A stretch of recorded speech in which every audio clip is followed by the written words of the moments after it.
পুর নিগমকে আর্থিক সহায়তা করবেন শিলিগুড়ির বিধায়ক শঙ্কর ঘোষ। নিজের বিধায়ক তহবিলের টাকা তুলে দেবেন পুর নিগমকে। তার জন্য পুর নিগমের অনুমতি চাইতে পুর কমিশনারকে চিঠি দিলেন বিধায়ক শঙ্কর ঘোষ। শহরের উন্নয়নের স্বার্থে বিধায়ক তহবিলের টাকা পুর নিগমের হাতে তুলে দিতে চান বিধায়ক। শহর শিলিগুড়ির বড় সমস্যা যানজট। সেই যানজট সমস্যার সমাধানে উন্নতমানের পার্কিং গড়ে তোলার লক্ষ্যেই পুর নিগমকে আর্থিক সহযোগিতা করতে চান। সে কারণে বুধবার পুর কমিশনারকে চিঠি দেন বিধায়ক।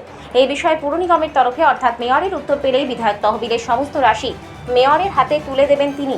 স্বার্থে সেখানে কোনো রাজনীতি নেই। এইখানেও যে আমি আজকে চিঠি দিতে এসেছিলাম, এই চিঠিতে আমি মেয়র সাহেবকেই অ্যাড্রেস করেছি, পুর কমিশনার ম্যামকে করেছি।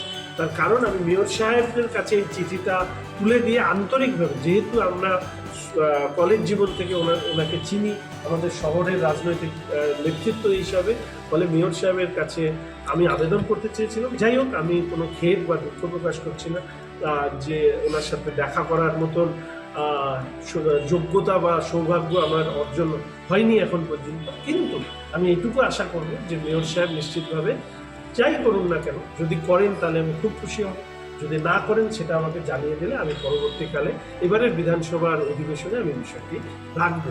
সহযোগিতা পেলেও রাখবো, বা অক্ষমতা থাকলেও সেই অক্ষমতা কেন, যেখানে শহরের বিধায়ক শহরের কর্পোরেশনকে টাকা তুলে দিতে চাচ্ছে, সেখানে কেন অক্ষমতা, সেটাও আমি মাননীয় ফিরহাদ হাকিম সাহেব, তার পৌরমন্ত্রী এবং মাননীয় মুখ্যমন্ত্রীর কাছে এই বিষয়টি জানতে চাই।